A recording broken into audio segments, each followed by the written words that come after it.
Raised by wolves with canine DNA in his blood, having trained more than 24,000 pets, helping you and your fur babies thrive. Live in studio, it's Pet Talk Today with Will Bangura, answering your pet behavior and training questions. Ladies and gentlemen, please welcome your host and favorite pet behavior expert, Will Bangura.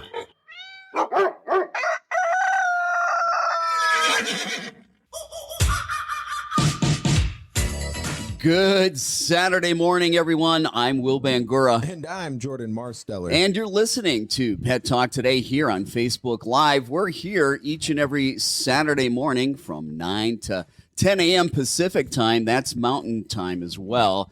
That would be 12 noon to 1 p.m. Eastern time. That's right. And that would make 11 o'clock to 12 noon Central time. We're so glad that you're here today. Do us a favor, hit that like button, smash that like button, show us some love. The more that you hit that like button, the more that this will get shared, the more that Facebook will present this on other people's Facebook page. You know, not everybody can afford private in-home training. This is a labor of love for us to be able to offer advice and help to you with your pets. Doesn't matter what kind of pet you have, doesn't matter what kind of problem you have. We're here to help you deal with all of your pet behavior and training issues. What we'd like you to do is, if you've got a question, if you would like help with a particular training or behavior issue, type your question in the comments section. And please also let us know where you're watching from and what kind of pets that you have, okay? Do that for us. We'll really appreciate that. And again, hit that like button. Uh-oh. What is that?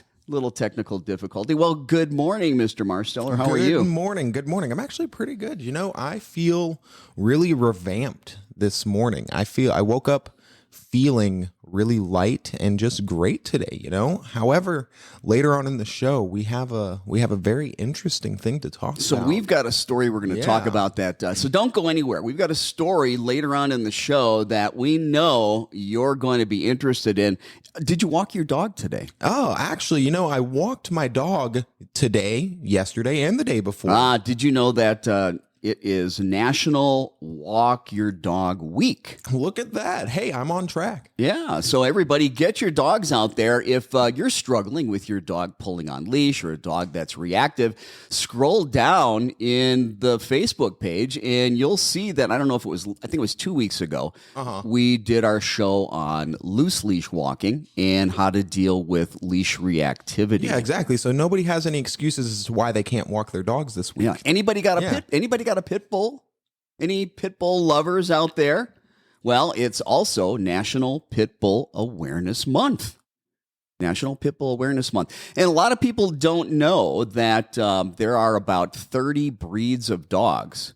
When we do temperament testing, about 30 breeds of dogs that are more aggressive than the pit bull. You know, they always get a bad rap because they are powerful and they can be explosive. And when they do attack, the damage is usually pretty significant. Yeah. They get a lot of publicity. The dachshund being the most aggressive dog. The problem here is the dogs who are actually the most aggressive are these small little dogs that aren't doing as severe, lethal, or lifelong damage. And so number one, the dachshund, most aggressive dog, according to the American Temperament Society. Number two, the Chihuahua.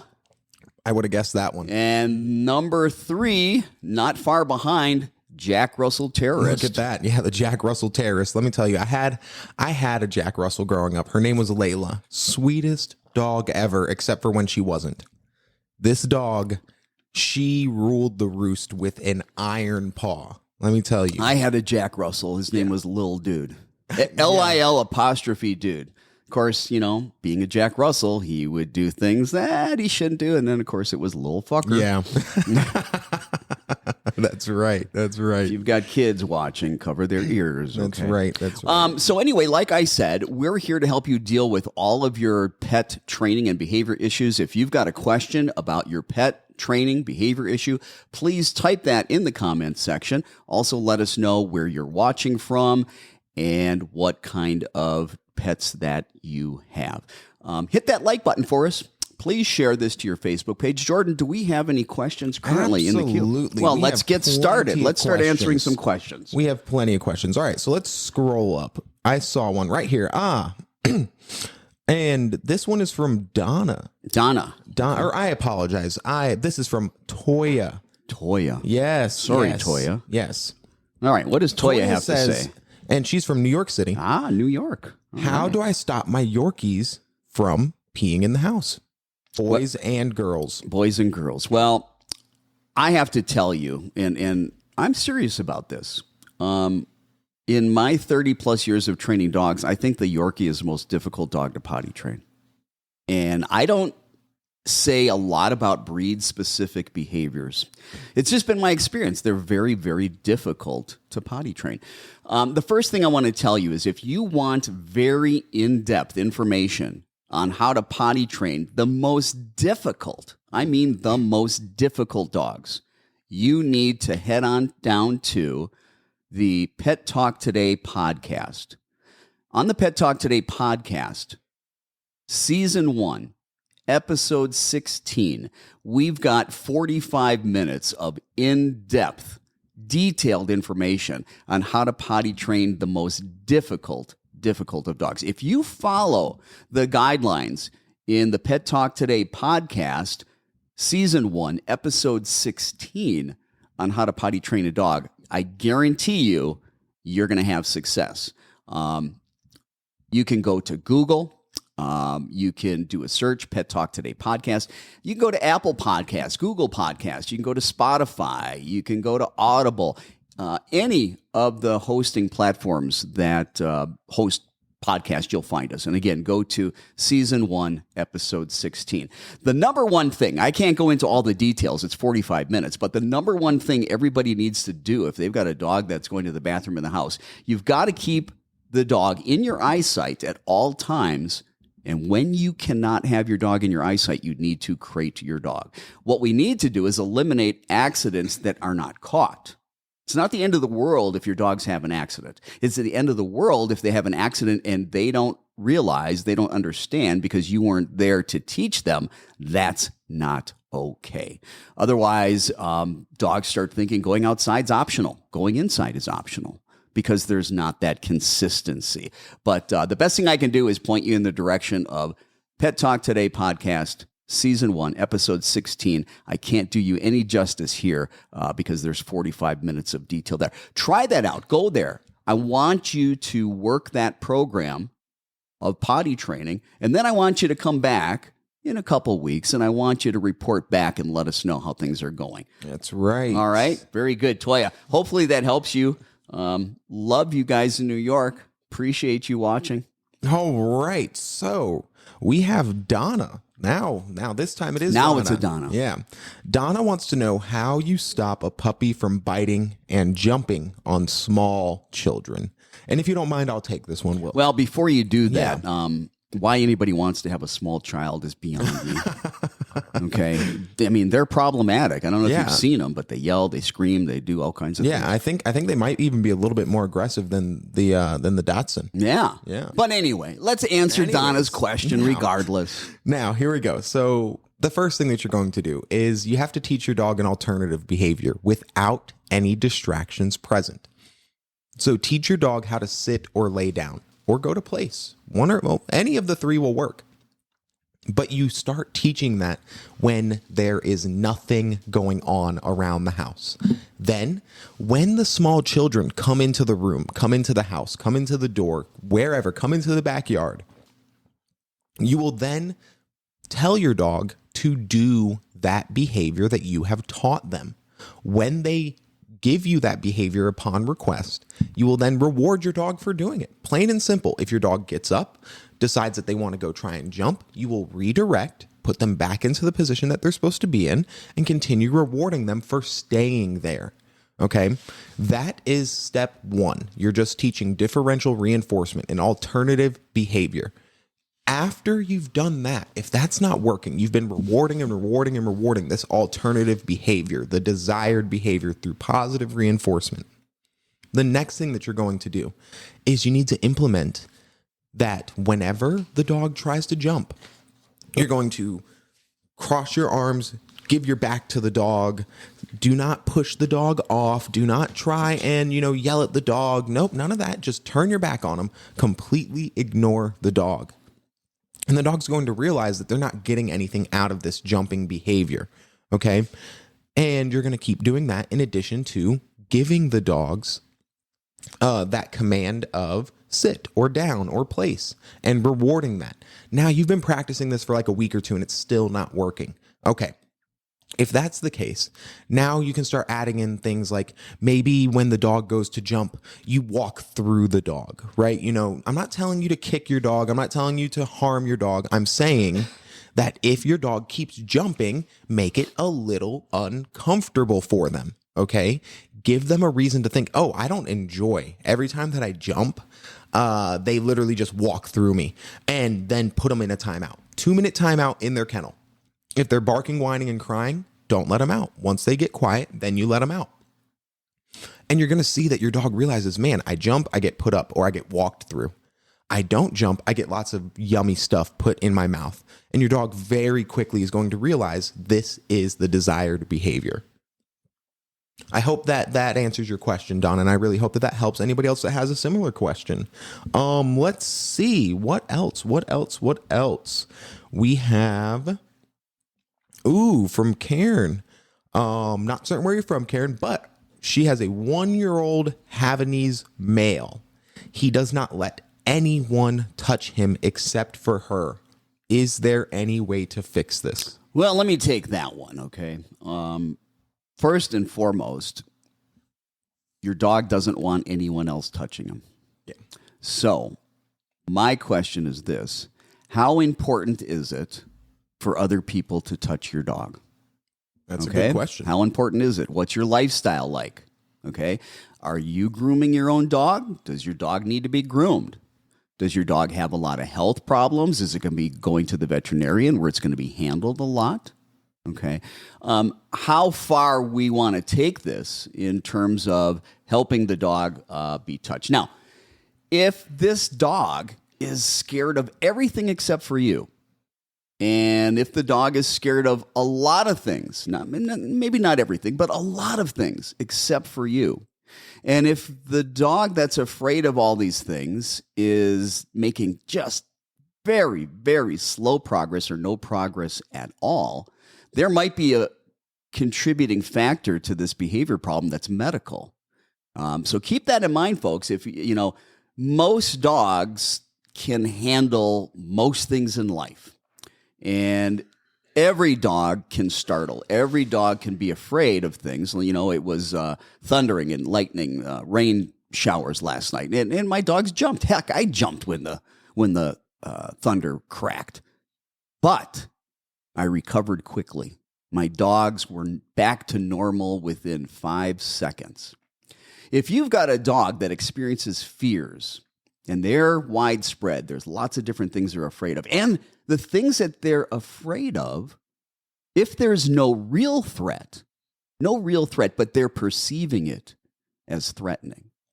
And when they're scared, they hold on to that for a very long time, even after the scary thing is gone. That's very severe. Now, I don't know if this is the case, Karen, with your dog. But if any of you have a dog like that, you need to go to see the veterinarian because there's something else going on, most likely neurochemical. I'm not a veterinarian. I can't give medical advice, but my experience in working with thousands and thousands of dogs that have the most severe fears, anxieties, phobias, and aggression is that typically when it's that bad, part of the problem, not the whole problem, but part of the problem is there's a neurochemical imbalance and we need to have the right kind of medication. If we don't, they're not going to make much progress. Now, we've talked many times about the process of counter-conditioning and desensitization. Almost every week. Because, most people, they've got problems. Their pets are afraid or reactive or they're anxious or they have panic attacks or they're aggressive. And their emotional state when they see that trigger, they're falling apart. And if I may, Will, Everybody in the comments, I'm seeing lots and lots of questions about a dog that has suddenly become aggressive towards strangers, aggressive towards other dogs, aggressive towards children coming into the house, aggressive towards another dog in the home. This process that Will is about to explain is going to be almost the exact same answer for your problems. Yeah, I don't care what your dog's afraid of if they have fears. I don't care what your dog is reactive to. I don't care what your dog is aggressive towards, okay? Whether it be fear of a person, whether it be fear of a car ride, whether it be aggressive towards a person, aggressive towards another dog. Those are triggers. The things that happen right before your dog's behavior are what we call antecedents or triggers. In behavior analysis, we look at the A, the B, the C. A is your antecedent, what happens before the behavior. B is the behavior. And then C is the consequence, what happens right after the behavior. We need to change the antecedents. We need to change the consequences or what happens right after the behavior. And when we do that, we can change the behavior. Now, every dog has what I call a circumference of comfort. Whatever they're afraid of or whatever they're aggressive towards, if they're far enough away from it, they're okay. But you get to a certain distance, and every dog, it could be different. It could be 20 feet, could be 200 feet, could be a dog seeing a little speck down the road. Then again, it might be, hey, they got to be within an arm's length before my dog has a problem. Every dog has what I call that circumference of comfort. We need to identify the triggers that our dogs have issues with. We need to then present those triggers, but at a distance that's far enough away from your dog, whether it be another dog or another person. They're far enough away where, hey, your dog knows that they're there, but does not have a care in the world. There is no stress whatsoever. Your dog's taking food from you, will play with you if you want it to, is not showing any stressed out body language, doesn't have a care in the world. And what you're going to do when you're at that distance, that's where you start the work. The trigger gets presented. You need helpers. So hey, whether it's a dog, whether it's a person, bring that person or dog into view of the dog you're working with. As soon as your dog sees that trigger, you're going to have high-value food rewards like cooked chicken, cooked beef, cut up little pieces of hot dog. As soon as your dog sees the trigger, what it's afraid of, what it's aggressive towards, you're going to feed constantly and continuously. And how long should they do that for? They're going to do that for about 5 seconds, 10 seconds maybe. Then we want that trigger to move out of sight of the dog. So your helper is going to move the dog, or if it's just a person that's the trigger, they're going to go out of the dog's sight. As soon as the dog's trigger is out of their sight, you need to stop feeding immediately. And then you're going to repeat that over and over and over. What we're doing is we're taking the dog's emotional state, pairing it with the trigger. In this case, the emotional state, the dog doesn't have a care in the world. And we're positively reinforcing that emotional state with the trigger. And we want to get to the point, we're actually teaching a game. We want to get to the point where when that trigger appears, your dog gets really excited because it knows yummy, yummy food is coming. And it looks to you for that food. Over time, very gradually, very systematically, very slowly, over weeks, if not months, we're going to little by little get closer and closer and closer and closer. We can't get too greedy because at any point we start moving closer and your dog has any concern or care, we've gone too far, too close, too soon. Now, this is for visual triggers. If we've got auditory triggers, if we've got a dog that is afraid of thunderstorms, fireworks, things of that nature, we'll record them. And we'll press play at a very low volume, a low volume that the dog doesn't have a care in the world. If the dog's got a care, it's too loud. We find that volume where the dog doesn't have a care in the world. We press play and we feed constantly and continuously for 5, 10, maybe 15 seconds. We press stop and immediately the feeding stops. Absolutely. And how long is one of these sessions? So a training session for counter conditioning and desensitization is going to be 5 minutes, 10 minutes, 15 minutes would be a long session. Very long, because here's the thing. Even if you keep your session to 5 minutes, there we go, 5 minutes, not 10, 5 minutes long, and your dog is over threshold for that entire 5 minutes, that is a very, very Those of long you that time. have listened for a while that understand what threshold means, there might be some of you that don't know what over threshold means. Over threshold is a term that we use that identifies a dog that is experiencing some stress. Now, Absolutely. obviously, if the dog is explosive, yeah, it's easy to tell that they're over threshold. However, in their canine body language, they could be lipping, tongue flicks. They could be doing things like turning their head away. Those are all stress signals. Those are some of many canine body language signals that let us know, hey, the dog's not comfortable. Yeah. We're too close too soon. So we got to know our canine body Absolutely. language. So Absolutely. if you have a problem with a dog that needs some serious behavior modification, if it's aggression, if it's severe fear, we always recommend that you hire a professional. Absolutely. Because here's the thing. It's dangerous. And it's difficult work. It is. Now here's the thing. It's also very inconvenient. And you a lot have of to be work. prepared to commit time to this. That study said what, 72? Yeah. So let me just, Yeah. we talked about it the last couple of weeks, but I read a study recently about shelter dogs that were aggressive, shelter dogs that had fears, anxieties, and phobias, and they were severe. And they started doing counter conditioning and desensitization, the behavior modification to help these dogs. And basically what they found was that it took 72 counter conditioning and desensitization training sessions, and those were done over a period of 96 days. So approximately 3 to 5 times per week. Yeah, and here's the thing. 86% of the dogs got better. Yeah. So it works. Which is so much higher than a lot of the best dog trainers in the country even report. Exactly. That's a very high percentage. Yeah. But there's a right way and a wrong way to do counter conditioning and desensitization. Absolutely. It's not just about showing your dog the scary thing and shoving food in its mouth. You got to make sure that you are developing the way that you got to look at it is, what is the mindset of my dog that I want at the end result? At all times, keep your dog's mindset there. So if you want your dog to be calm, cool, and collected, the whole time that you're training, your dog can't be like over here like, oh my gosh, do you see that? Do you see that? Yeah, your dog may be taking the food, but like he is freaked out about whatever that trigger is. Okay, so just make sure that you pay attention to your dog's body language. Now, let me just say this though. One of the things that prevents this work from really taking hold is if you've got a dog that has problems, fears, anxieties, phobias, aggression, and you let your dog continue to be exposed to those triggers, and your dog continues to rehearse those behaviors, rehearse the behavior of aggression, rehearse the behavior of fear, rehearse the behavior of anxiety, you're not going to make much headway, because you're fighting all these traumatic experiences. And trust me, those traumatic, scary experiences are going to weigh much heavier than the positive ones that we're making.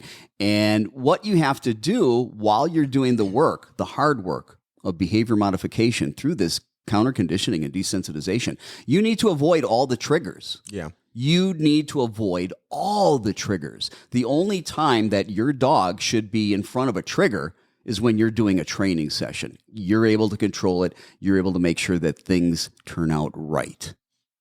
All right. Okay, now, we have Marion. She is asking, she says, my dog likes to eat everything and won't give up whatever he puts in his mouth. How can we get this to stop? I love this one. This You want to take it? Yeah, this is one of my I might favorites. jump in a little bit, but we'll let you start off Okay, with that. so Marion, here's the thing. The first thing that you're going to do is you have to create value behind the word drop it. Okay. And that is super extremely simple. Get yourself a little treat pouch, fill it up with some high value food, and then you're going to say, drop it. And you're just going to take a handful, 4 or 5 pieces of food and drop it on the ground from a height. Okay, you want to drop it from a little high up. That way it spreads out on the floor. We're trying to build a scavenging behavior here. We want your dog to have to move around and sniff the ground and pick up all these pieces. As soon as your dog finishes the last piece that's on the ground, you're going to say, drop it, and drop more food on the ground. 4 or 5 pieces.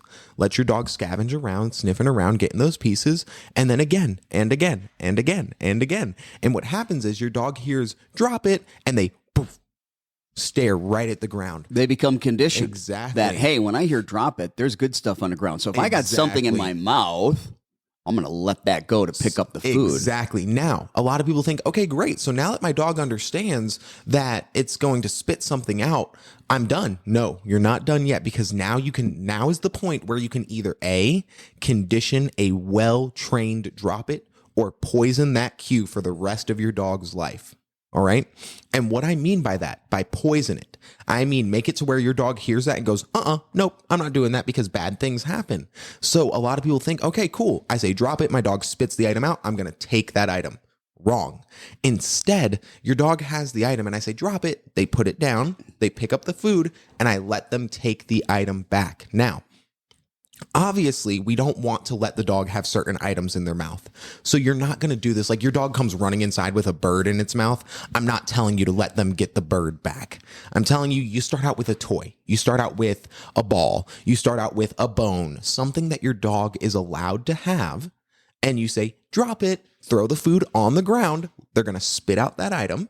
They're going to scavenge around for their food and then let them go back to the item. And start with items that are not that valuable to your dog. Right. Don't start with the most valuable thing that your dog is willing to fight to the death for, okay? Take something low value, your dog really doesn't care. Little by little, take things that have greater value. I had a client just the other day. Yeah. They were like, Jordan, it's not working. The dog won't drop it. And I was like, well, what were you practicing with? And they're like, oh, this rope toy piece that they steak. have, right? Right. Yeah. Seriously, yeah. Piece of steak, and they're throwing down kibble for the other food. They're like, oh yeah, his rope toy. And I was like, well, is that like his favorite? And they're like, oh yeah, that's his absolute favorite toy. And it's like, well, that's why. This is your dog's favorite piece. We got to build up to that. Exactly. We got to build up to that. Absolutely. Exactly. All right. Let's see. Ooh, here's one that I think would be. Oh, I want to say one other thing too. Yeah. You know, dogs that are putting everything in their mouth, especially if it's inorganic things. It's also important to look at if they're chewing it or eating it. I know what you're getting at here. Well, and I'm talking about pica, and I'm talking about dogs that put things in their mouth and chew and swallow things that are not really food. Yeah. Okay. That's something you need to talk to your vet about Absolutely. as well. We have found in the studies, in the research, in the literature, dogs like that, as well as dogs that have resource guarding, can sometimes benefit from taking a probiotic daily. That's right. Interestingly enough, they can benefit from taking a probiotic daily. And one of the things that we know is that as far as our nervous system, our brain chemicals, the things that allow us to be able to think and function and process normally, those neurotransmitters, 80% are created in our gut. In the gut. If you don't have good gut health, you're not going to have good brain health. Absolutely not. Okay? Absolutely not. So that was interesting about the probiotic. I wanted to throw that in. Yeah. Now, here's one, Will. Mm-hmm. Lisa wants to know, will a puppy ever overcome car sickness? I have a 4-month-old standard poodle who gets car sick.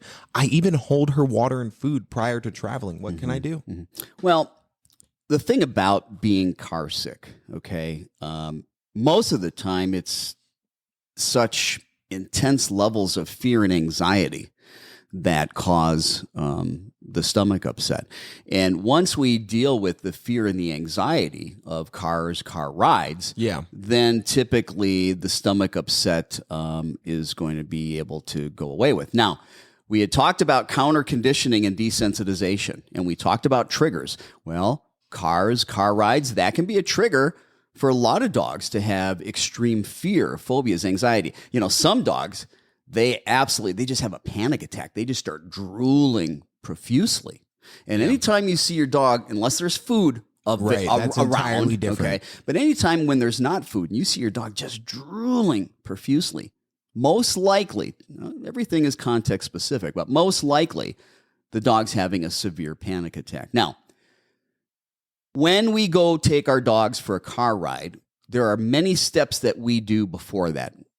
put on our shoes, we get our keys, we get the harness or the collar, we get the leash, put on the dog, we walk out. Maybe we go through the garage door rather than go out the front door. Absolutely. Maybe going out the garage door, the dog's like, oh crap.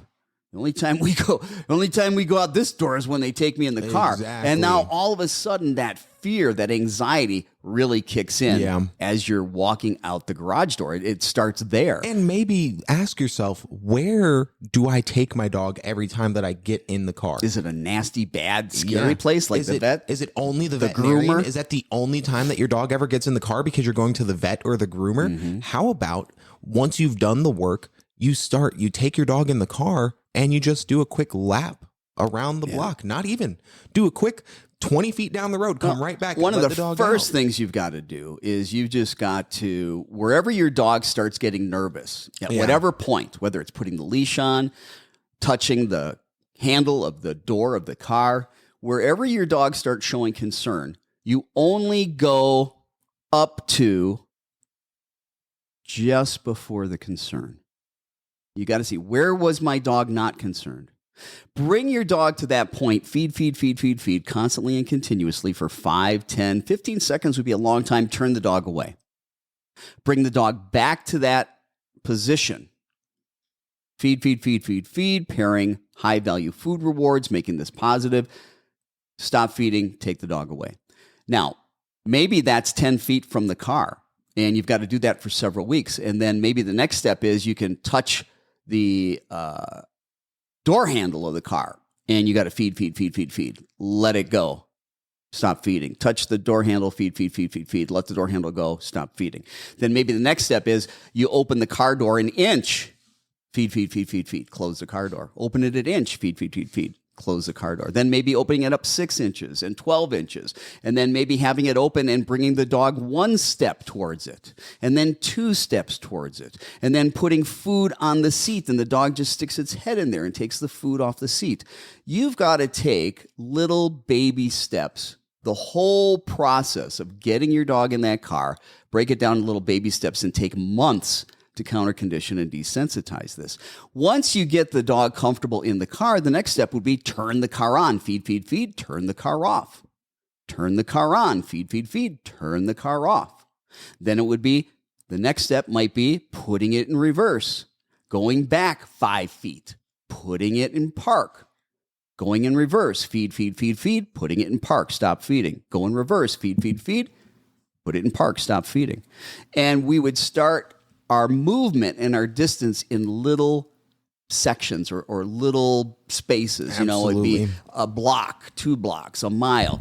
Anytime your dog starts getting nervous and has a care, you've gone too far too soon. You need to slow down this process. Now, I talked about dogs that are really severe. Yeah. If you've got a dog that's just shaking like crazy, drooling like crazy, just absolutely freaking out, you're not going to probably be able to do this work without some medication. Yeah. All right. Because every experience, no matter how you try to tone it down, is just trauma for the dog. And if that's the case, you need both medication and behavior modification. As you get through the behavior modification, the medication can be weaned off. Absolutely. Okay? Absolutely. Now, we have a question from Claire. We actually have a lot of questions. We have a lot of viewers today. Yeah. Thank you all for watching, by the way. Hey, everybody, We do us a love you favor. guys. Smash that like button. Smash the heart. Show us some love. The more that you hit that like button, the more that you hit the share button, the more that Facebook will share this with others, and more people will get the benefit from it. Absolutely. Let's go to our next question. Absolutely. So Claire has an 11-month-old American bully. Okay. How do I get him to come when I call his name? He'll come only if he's not busy doing what he wants to do. Well, Claire, you're just shit out of luck there. Can I take this one, though? Can I take this one? Okay. Absolutely. And this is not just for a behavior of coming when called. There's a principle in training called capturing. Absolutely. Okay. Dogs present behaviors. They engage in behaviors all day long, whether we want them to or not.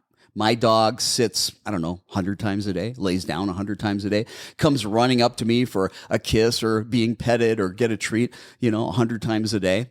Yeah. Each one of those things, the dog's sitting on its own. That's a lot of capturing. That's an obedience command of sit. Each time my dog lays down on its own, that's an obedience command of down. Every time my dog comes running to me, that's an obedience command of come. Now, they offer that freely without me asking for it. I'm going to do a principle called capturing to start teaching my dog how to do those behaviors on command or cue when I want them to. So when your dog runs up to you on its own, I want you to start saying, come, label that behavior as it happens, come. And then as your dog gets all the way to you, give it a high value food reward. Now, you need to have a treat pouch with high value food rewards with you at all times, okay? If you just put it on when you go to train, your dog's going to listen when that treat pouch comes out, but then when it's off, they're not going to listen. You got to fool your dogs, folks, with your equipment. Don't just bring out equipment when you train. Get them used to seeing it when you're not asking for something. That way down the road, you can wean off of treats and wean off of other equipment and get a dog to still do what it is that, you want your dog to do. Well, why don't you jump in? And absolutely. So now that you've been capturing behaviors, this is what I want you to do. That's reactive training. I want you to start being proactive as well. What you're going to do, go out and get yourself a 15, 20 foot long leash, not a retractable, okay? Just a regular, flat 15 or 20 foot leash. Connect it to your dog. And then you're going to go out back, go out front, start in your living room if you have enough room. Wherever it is that your dog is going to be as minimally distracted as possible, but have as much room as possible. Now, you're just going to walk around in circles. Just start walking around. You know that song by Post Malone, running in circles? Anyways, I can't sing. So point here is you're just going to walk in circles. And once your dog gets distracted and starts walking, say, that direction and is no longer following you, you are going to immediately start going the opposite direction from your dog. Running backwards. Exactly. You're backpedaling. And simultaneously, I know I'm asking you to do a lot here. Simultaneously, you're going to give light tugs on the leash. Very, very light. And again, one more thing you're doing at the same time. As you tug, you're going to go, come. As you're walking backwards or running backwards. Exactly. So there's a couple of things happening at the same time. You got the leash in your hand. Yep. The dog, imagine that the dog is a clock and the dog's head is the 12 o'clock position. The Yep. dog's rear end is the 6 o'clock position. Let the dog get to the end of that long line. You get yourself to the back of the dog. So you're facing the dog's rear end, the 6 o'clock position. Exactly. You start running backwards as you're saying, come, giving some tugs on that line. As soon as your dog starts moving towards you, no more tension on that line. Yep. And then you mark that behavior with whatever your desired, whatever your built marker is come that point. If you don't know what a marker is, we talk about it a lot. I guarantee it. It's basically a way for you to say, good job. It's a click. It's a yes. It's a good. It's a great. It's something it's a wow. that has been conditioned. It's a Exactly. signal, like a click or a yes, that we've preconditioned to a click or a word, and food gets paired with the click. Exactly. Click, treat, And click, so treat. now your dog is moving towards you, right? And you've marked that good behavior. You're not Yes, or exactly click. or click. The dog knows a treat's coming Precisely. because they're paired together. They know a treat's coming. Exactly. And now the dog is moving towards you, but you don't stop moving. You're going to keep running backpedaling. backwards. When the dog gets to you, give him a treat Yeah. and then do it again. And now your dog, they're going to hear the word come and they're going to go, oh, I got to get to mom or I got to get to dad. And then that's when you add in light distractions. Maybe have a child or your husband or your wife or your friend or your neighbor or another dog, something interacting with your dog. And then as soon as you say, come, they stop interacting with your dog. And that's where you start.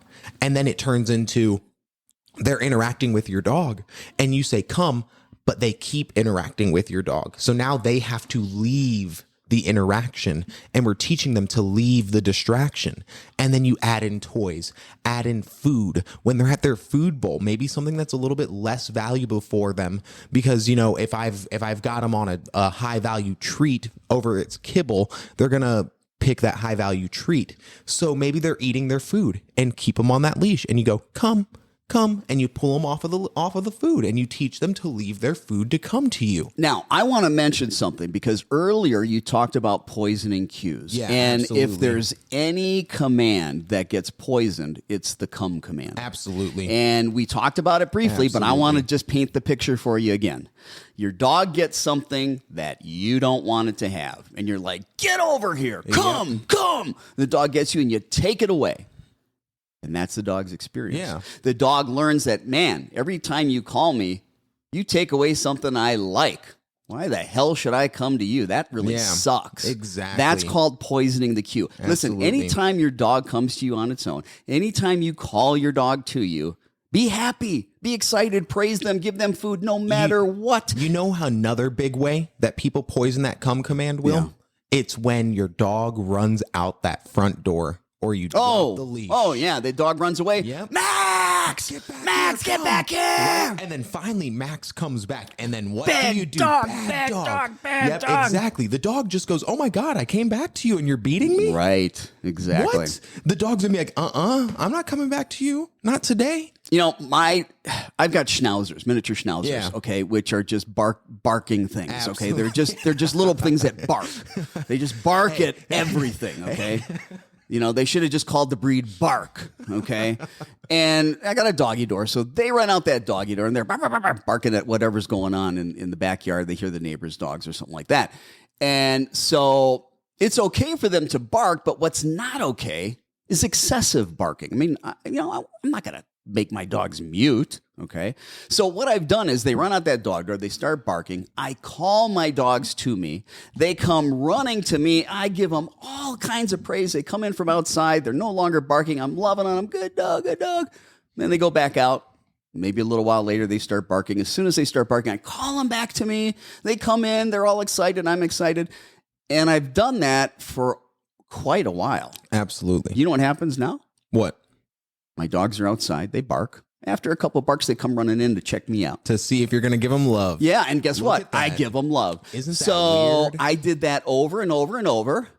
Okay, differential reinforcement, folks, teaching a behavior that's incompatible with continuing to bark. That behavior that was taught was to come when called. When you're barking, get lots of love. Now, because I've done that over and over and over, it's conditioned. I don't have to ask for it. The dogs, when they start barking just a few times, they come running inside. Get love from me. It's wonderful. It's beautiful. Absolutely. Absolutely. We have lots of people that have schnauzers in the comments, actually. I'm sorry. No, I love miniature schnauzers. And, Yeah. And, you know, honestly, my wife yeah. and my stepson are deathly allergic to animals and to Yeah. dogs. And so I need a hypoallergenic one. Yeah. And you know, after meeting Boo, I've kind of fell in love with the breed. I'd love to have a mini schnauzer. Honestly. I love the breed. They're great. They really are great. But I have a client.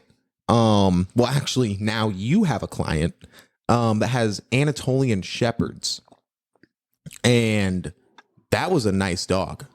Yeah. That dog, but it's a big boy. That was a big dog. Well, recently I've had to go back into the field. I've been out of the field for a while, just doing consults with people virtually. He realized that his elbows were kind of, like rusting up a little I bit. had to be able to use a leash again. Yeah. So anyway, I'm back in the field and I'm taking over some clients that another trainer had. And I was in the process of contacting people saying, hey, I'm Will Bangura from Phoenix Dog Training. I'm the owner. Yeah. I'm going to go ahead and be your new trainer. I want Right. to go ahead and get you scheduled. So I called this one lady. I'm not going to say who she is. And she's like, oh my God, I can't believe I'm talking to you. Yeah. And I'm like, well, what do you mean? She goes, oh, I listen to your show all the time. As far as I'm concerned, you're a god. And, it makes you feel good. But she says to me, I had to scrape up. I had to save up all this money so I could pay for the training. Yeah. And, it really humbles me from the standpoint that so many people look to us Yeah, absolutely. to help them with their pets, that they're family. Absolutely. They love them maybe more than their human children. Yeah. and they've got a huge problem. Maybe it's aggression or fear, and it's killing them. Yeah. And especially the people that might be worried they have to get rid of their dog. Absolutely. And that's my last, it's why I love doing this so much, because when I meet a dog and I see this dog and I go, wow, this dog absolutely in the wrong hands is being put down. Yeah. And then 6, 7, 8, 5, 4, however many months later, when I graduate that client and they're saying, thank you. Yeah. Thank you for the work that you did. Thank you for the hope. I never expected my dog to get here. Absolutely. It's that right there. That's why I love doing this. I love saving these animals, which is actually related to the story that I cannot wait to share with you. You know what? I think what we might want to do is bring something back to the show that we used to do. That sound, that music means it's time for Pet Talk News. We've got something in the news today. Jordan, what do we have today? Well, Will, in a review of 75 studies published by Mehmet Oz, or commonly known as Dr. Oz. Dr. Oz. That's right. It was found that over 300 dogs were killed. What? And significant suffering was experienced by them and many other animals. In their experiments, they conducted tests on more than 1,027 live animals, and 34 of these experiments resulted in the death of at least 329 dogs.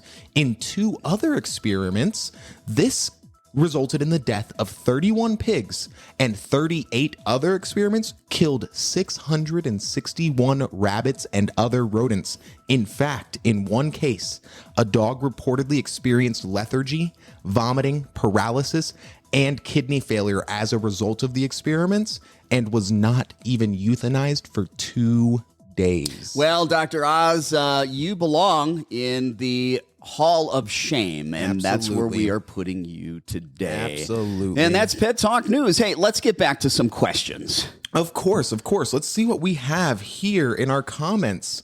Man, that's a lot of... Do us a favor, folks.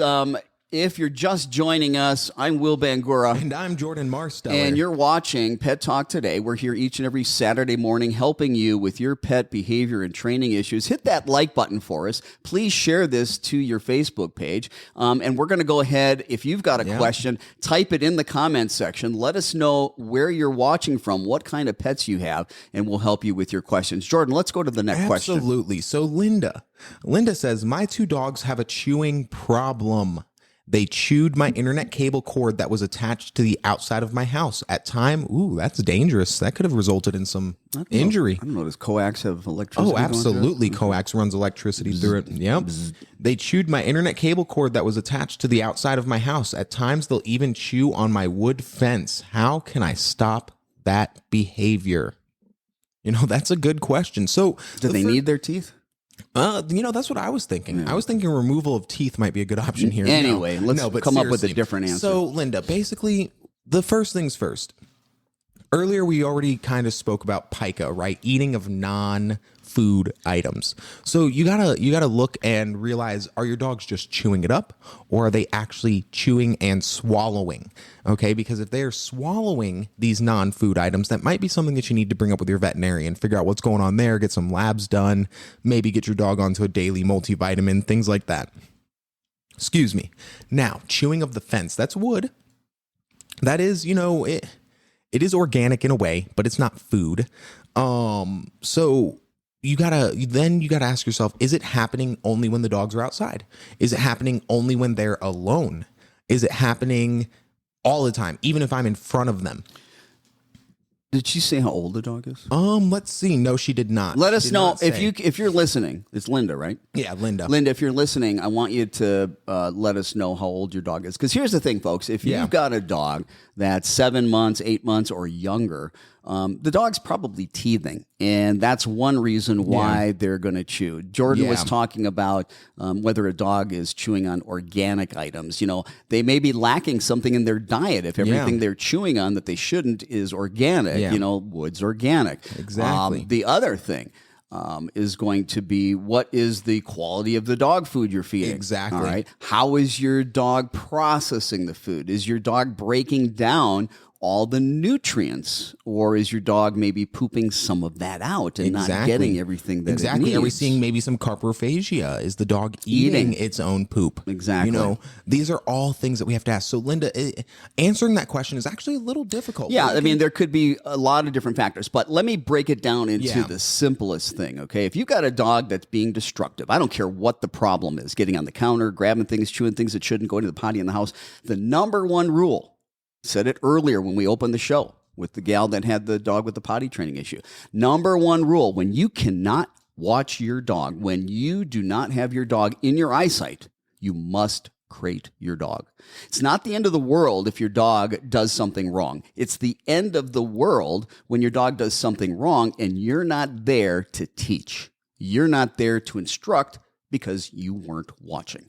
So the reason we use crates is to make sure that the dog doesn't get engaged in unwanted behaviors without there being a consequence, because just engaging in those behaviors are self-reinforcing. So that's the number one thing that you need to do. Also, giving your dog alternative items to chew and trying lots of different things. You know, find something that your dog really likes. You know, some people just give one item or two items or the same type of item, different textures, different smells, different tastes. You want to do that as well. Give that a shot. Absolutely. Now, let's see. We have lots and lots of questions, and I'm just trying to. We appreciate all the questions. Yeah. We obviously, we're not going to get to all of them. Yeah. Hopefully, you guys are regulars. Hopefully, you keep coming back. You're telling your friends every Saturday morning to come to the Pet Talk Today Facebook page for our Facebook Live. If we don't get to your question today, come back, ask it again, you know, and a lot of you folks are asking questions that are the same or similar, and we're able to kind of help you to understand what you need to do. Now, if any of you need, because it's very severe, professional help, you can give us a call, or you can go to our website, phoenixdogtraining.com. That's phoenixdogtraining.com, or you can go to dogbehaviorist.com. We do behavior consults throughout the world virtually, and they're very successful. We found out that this can be extremely successful doing it virtually during COVID, when we didn't have a choice. And it was a huge revelation to a lot of us that, wow, we can do just as much not being hands-on. It allows us to help so many more people. Yeah, we get to help a lot more people that way as well. Let's go to another question. In fact, this is a question from Karen. Karen, if you're still listening, please tell us where you're asking this question from. Now, the reason I picked this one is so many people have actually asked a very similar question here today, and we have not touched on anything like this. Okay. My dog is almost 5 years old and has grown up since 8 weeks old with my two cats of similar age. In the last year, she has started chasing and growling at them when she reaches them, and any other time, she never, ever hurts them. But I am afraid that she eventually will. How can I stop this? Now, Will, this is a question that a lot of people have asked. They've asked, how can I help my dogs get along with cats? My dog chases cats. My dog likes to go after cats through the windows, things like that. So I think this is a great question. So dogs that like to chase after things have high prey drive, and that's instinctual. Now, some dogs have lower prey drive. They are not as quick to want to chase. Then there are some dogs that are just insane. Any slight little thing that moves, they're on it, and they're just crazy about it, okay? So one of the things is your dog cannot be on a stay command and chase after a cat at the same time. If your dog is committed to being in a downstay or going to its dog bed or cot, and we teach a place command and ask it to stay, and it's committed to that, it cannot chase after the cat at the same time.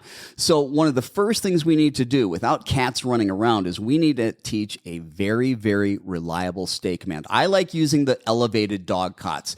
They learn how to stay up there quicker. They're more reliable just because of the psychological cliff effect. It's a little bit up off the ground, about 2 inches, and there's a clear physical boundary around that cot. They actually have to step off to get off it. So they're more apt to stay there.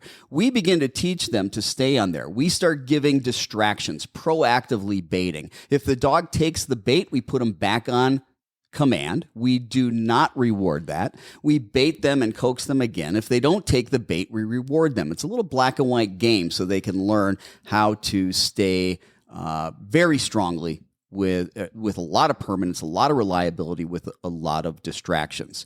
Then the next thing you want to do is you want to get, you can create this yourself. You can put a toy on a string, or you can do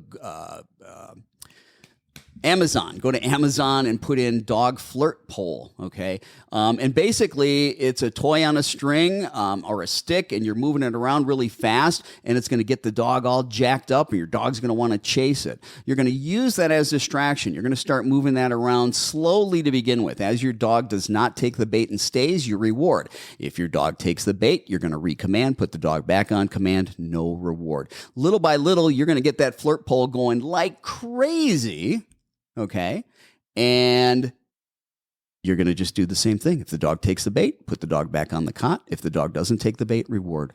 Now, when it comes time for you now to bring that cat out, put it on a harness and a leash. Exactly. Now, why a lot of people ask me this question when we're doing cat training. Yeah. Why don't we want to put the cat into a cat carrier? Well, we can, but it's not necessary. It's an extra step that we really don't need to do, because eventually we'd have to go from that to the cat with a harness and a line on. Exactly. Okay. So, if we've got the dog successfully staying on place with distractions, and we can get the cat out on a harness, on a leash, and the dog is staying on place, then what we want to do is, in intervals of about a minute or intervals of 2 minutes, we're going to be rewarding the dog over and over and over. Little by little, as the dog gets desensitized to the cat being there and staying on its place, we're going to get the cat moving around until we get to the point where we are getting that cat moving around really fast and the dog staying on place, and we are rewarding the dog for staying there. Now, we're going to also have the cat there, and we're going to take the dog off place. If the dog starts to want to go towards the cat, we're going to recommand the dog to place. Because if the dog doesn't come off calm, cool, collected, and wanting to just, be neutral with the cat, the dog goes back on place. And that's how we're going to teach the dog to be very calm. Now, if the dog, like say 3 weeks later, all of a sudden things are going great, dog wants to chase after the cat, interrupt that behavior, put the dog on place. Immediately. It's so important. A lot of people are like, they think that, this proactive training is all that we need to do. No, if you only do proactive training, your dog's only going to do it when you're around, when you're setting up training and you've got to be with your dogs. They're going to make mistakes. You got to be around there to help them deal with it. Exactly. And if you can't, they need to be crated. Exactly. You have to also be reactive. So when you notice that, my dog is, the cat walks by. The dog's just laying down and my cat walks by and the dog doesn't chase the cat. What should you do? You should capture that behavior. You need to immediately be like, yes, click. Wow, great, nice. If you don't do that, if you don't do this stuff, the dog may end up eating the cat. Exactly. No, seriously. Catastrophic. I'm Will Bangura. I'm Jordan Marcel. And you've been watching Pet Talk Today here on Facebook Live. We're here each and every Saturday morning from 9 to 10 a.m. That's Mountain Time and Pacific Time. We are here from 1 p.m. to 12 noon Eastern Time and 11 o'clock to 12 noon Mountain Time. That's the last one. No, I'm sorry, Central. I missed one, Central Time. Yeah, there we go. Do us a favor, hit that like button, share this to your page. We are just about out of time, folks. It's been a fantastic show. Appreciate all of the questions, all of the comments. Please tell your friends and family about us. We want to help them too. Have a great weekend. Remember, it's National Walk Your Dog Week, so get out there, walk your dogs. Have a good weekend, folks. We are out of here.